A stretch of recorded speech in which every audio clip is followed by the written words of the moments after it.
Hey guys, how's it going? Kevin Cleary here with a knife video for you. Today we are taking a little more of an in-depth look at the Razor's Edge Knives Sparrow. Most of you will have probably seen my first impressions if you're interested in this knife. And I wasn't sure about doing a second video on it because this is not my knife. I haven't spent as much time and energy testing it as I would if this was something I owned, but I do like the design, and frankly, I like Josh quite a bit, and so I thought let's do a second video. Now I should qualify this by pointing out that this is not really in my wheelhouse. It's a little small for me, and so this is not a knife I'm going to go out and buy, but I know many of you watching do like the smaller stuff. You know, I would sort of compare this to a small Sabenza, although a little more interesting perhaps. And so if the small Sabenza is, you know, kind of right in your wheelhouse, then this might be something you really enjoy. I have spent some time getting to know this, and even though it's a little smaller, I purposely went out of my way carrying it and doing a little bit of cutting with it so I could get a better idea of how this works. First thing I have to say is, as I mentioned in my first impressions video, I really do like this design a lot. I tend to be drawn to designs that are quite clean and fairly simple. I break my rules a little bit. I've got a few knives here that I'll show for comparison that I think kind of fall into this category. So that's the first point that I want to make here is the design here is really compelling. I think Josh has done a nice job. The way that these are made, so the construction is pretty solidly in the mid-tech range. So the parts are done, are water jetted, they come to Josh, and then he does some finalized handwork on the knives, puts them together, and then ships them out. That probably means they're going to be hard to get your hands on because of the limited availability, but it may also mean that there'll be some really cool variations available if Josh is going to be kind of hands-on with each one of these models. All right, size and weight on this, 7 3/8 inches overall. So you can, that's fairly small for my preferences. 3 1/8 on the blade length, 4 1/4 when closed. All right, 3.1 ounces, 3 1/4 inch grip area, and that's to this choil. Okay, and that's really about the only complaint I have. This choil seems like it's in an odd location. I'm not sure how I feel about it. When I'm using the knife, I find myself using it this way and kind of skipping the choil altogether. And here I find it fairly good, although again small, but not too shabby. That does bump the grip area up if you kind of skip that choil and move your index finger up to here to 3 3/4 inches. And I think I mentioned a second ago there, I'm not sure if I love that choil or if it needs it at all. Let's talk next about the blade. Come on, focus. There we go. So really nice M390 blade. You can see the maker's mark there. Dual satin grinds, very attractive, nice and thin behind the edge, only 13 thousandths behind the edge and 111 thousandths for stock thickness, which is, not a super thick blade anyway. So this is going to be geared toward more of a gentleman's folder EDC style stock thickness, but because of that fairly thin stock and that fairly thin edge, this does slice really well for a hollow grind. And here's where I've got to stop and say, Josh does a really great job with his mirror finishes and with his DLC. So I'm kind of excited to see what kind of blade variations are available here. I wouldn't be surprised to see some nicely DLC'd blades, to see some nice finishes, hollow grinds. Maybe he does a great hollow grind as well. So I wouldn't be surprised if there's some variants on the blade here that would be available. And Josh, if you're watching this, I love this design. I would love to see a larger version of this. So full 3.5 inch blade, an 8 or 8.5 inch overall type of knife to kind of land in the same category as a large Sabenza. So that's a little aside, but I do find the cutting performance on this blade is pretty nice. I like the overall design. I like the drop point, the swedge on the top, the full run of jimping does, and this is important, I think, on a small knife especially, because if you choke up a little bit, your thumb does end up landing way up here, and having the jimping extend that far is very thoughtful and quite helpful from an ergonomic standpoint. I know we're not there yet, but that's okay. Lockup and deployment. Let's talk about that. This is a really, really nicely done option. A little bit different than a lot of what we see. So what we have here is a titanium frame lock with a lock bar insert, ceramic detent, and a front flipper. Normally you would expect to see that on bearings, but this is not, and the action is very smooth. All right, really, really fidgety, nice knife. I enjoy this quite a bit. I played with it quite a bit, and it's pretty well done. Sometimes these smaller front flippers can be difficult, but I think because of the handle thickness here, there's enough real estate that I can pretty naturally get this to flip out without any problems. So I definitely like that. The pivot screw here is a nice touch, right? It's a decorative screw, but these are decorative screws that that can be had at various suppliers. So it's not that he's specifically custom made these. It's just sort of a screw that has some extra little touches of detail that are available out there.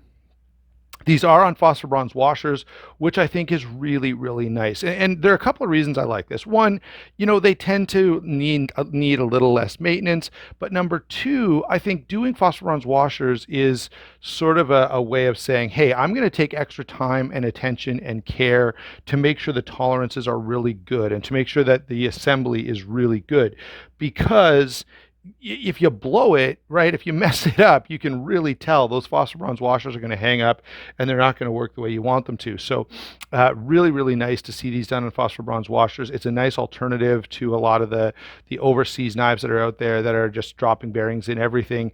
And I don't dislike bearings at all, but it's nice to see someone doing, going back to taking a little bit of time and a little bit of care to get something right and make it work even without the advantage of bearings. Handle is titanium frame lock, of course. Now this one does have this little swale cut out of it. All right, and that's not going to be available on all of the versions of this. This may, in fact, be just a one-off. I've already, I've been talking to Josh a little bit, and I've seen some other pictures of some variants that he's doing. So there will be sort of custom or one-off versions of this knife available.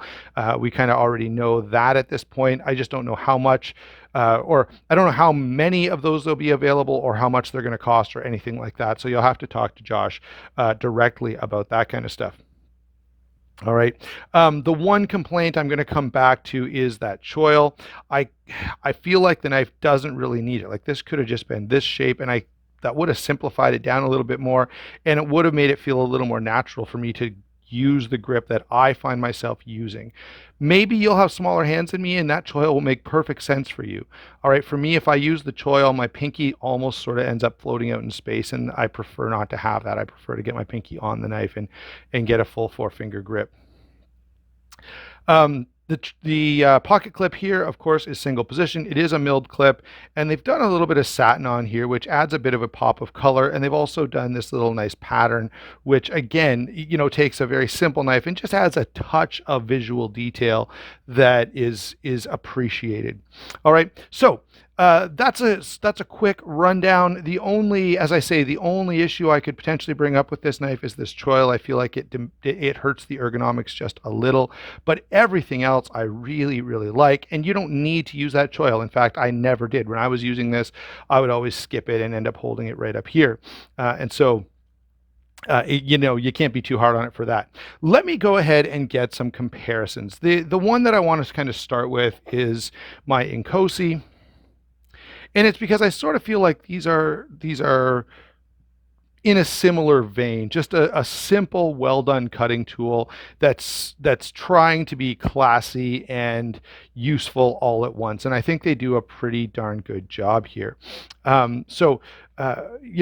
Obviously the full-size Inkosi is not going to be that comparable, but a small Inkosi or a small 31 or 21 or whatever would be a little more like what we're dealing with here. I do have a knife that is on the smaller side. That is a titanium frame lock. This is the WE Knives. Um, oh, now I can't even think of the name of it. Anyway, I'll drop the name in here. I'll drop the name in here visually right down here. But I like this. Oh, the Upshot. There we go. I like the Upshot quite a bit. And it is about the smallest knife that I would want to carry. So it's you can see it's there you go. It's just sub 8 inches, the Upshot. And it's fine. The blade length, I mean, the cutting edge is very similar. All right, so that kind of, so you're just getting more handle, but that handle I do appreciate. This kind of gives you an idea where this lands in size and where my tolerances or what my biases are. So this knife is the smallest thing I would want to carry. So you can see why it's a little bit on the small side for me. This, of course, is not a front flipper. It's a rear flipper. Titanium frame lock as well, though, but this is on bearing, so that's worth paying some attention to. That's built by WE, of course. We have a Riot. This is the Riot Torrent, not comparable in terms of size, but I just want to throw this in here as sort of a high-end, what would you say?